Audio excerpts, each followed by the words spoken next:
Chers amis, bonjour et bienvenue au rendez-vous du partage des croissances spirituelles. J'aimerais aujourd'hui échanger avec vous sur une question catéchétique. C'est vrai qu'elle rejoint aussi les textes de ce jour. C'est la place de Dieu dans mon travail, dans ma vie. La place de Dieu dans la vie du chrétien, dans ce qu'il fait. Partons de Paul.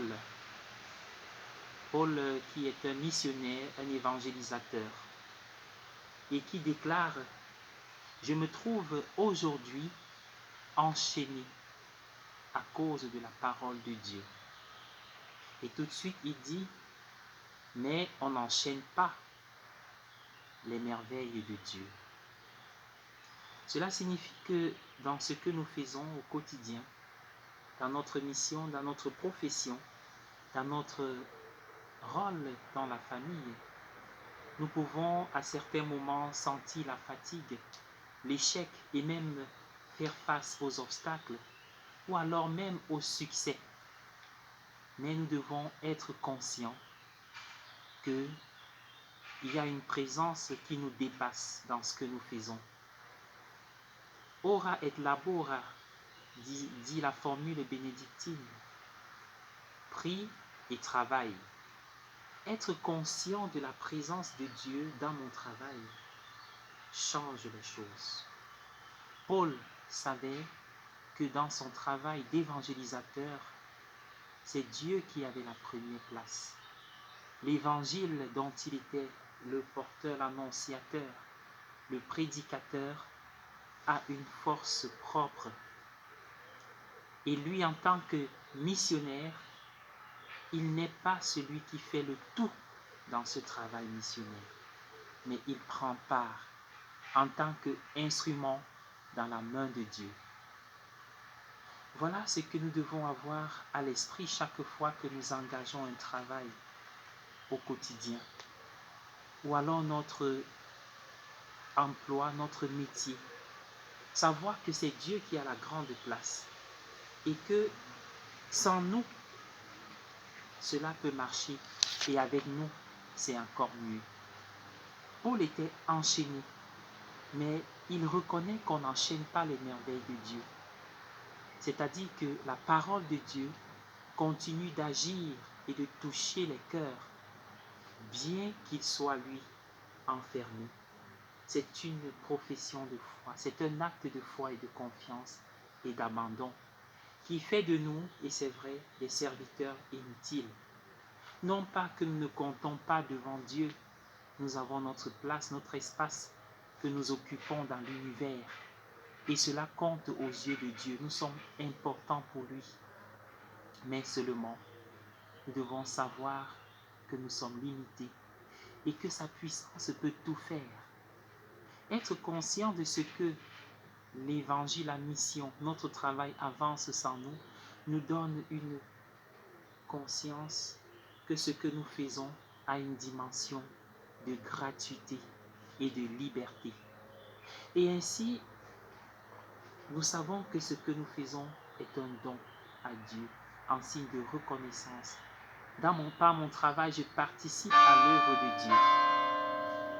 Et alors, à l'heure de l'échec, nous n'allons pas passer le temps à nous leurrer, à pleurer.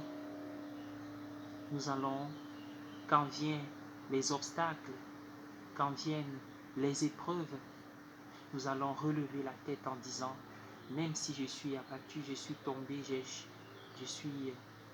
j'ai failli, le Seigneur continue son œuvre. Et finalement, les obstacles, il les transforme en avantage. Comme dit Paul dans l'Épître aux Romains, tout concourt au bien de ceux qui aiment Dieu. Oui, bien-aimés dans le Seigneur, ce que Dieu demande de nous, ce qu'il attend de nous, c'est en fait de l'aimer gratuitement, de l'aimer de tout notre être, comme il est dit dans l'évangile de ce jour. Le plus grand commandement, c'est aimer Dieu de toutes ses forces, de toute son âme, de tout son cœur, de tout son esprit.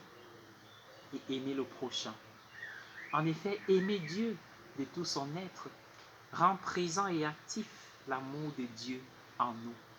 Et ainsi, face à l'autre, cet amour de Dieu en moi qui brûle et qui est profond, qui est vrai et sincère, rejaillit vers les autres autour de moi, vers le prochain. Ainsi donc, c'est un objectif qui vaut la peine d'être mis en pratique, l'amour de Dieu dans ce que je fais. Car c'est un objectif qui donne sens, direction, mais surtout endurance dans ma vie. Il faut choisir le Seigneur, même dans mon travail. Bonne journée à tous. C'était une plage catéchétique, la place de Dieu dans mon travail. Terminons à travers ce chant à l'amour.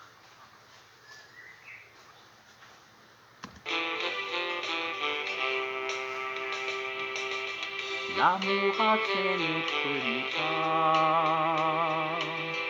L'amour a préparé la noce. Les invités ne viennent pas. L'amour a fait le premier pas. Les places vides sont offertes à ceux que l'on n'attendait pas. L'amour a fait les premiers pas. Il nous adresse la parole. Il nous invite à ce repas. L'amour a fait les premiers pas. L'amour a fait les premiers pas.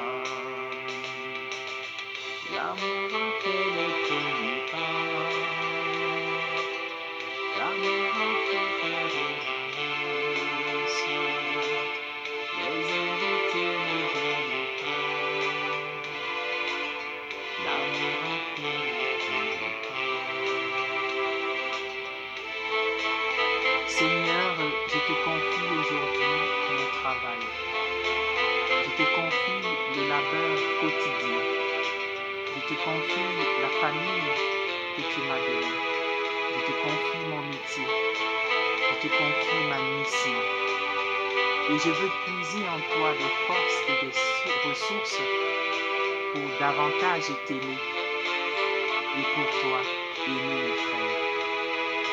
Que l'amour, l'abandon et la confiance m'animent chaque jour de ma vie.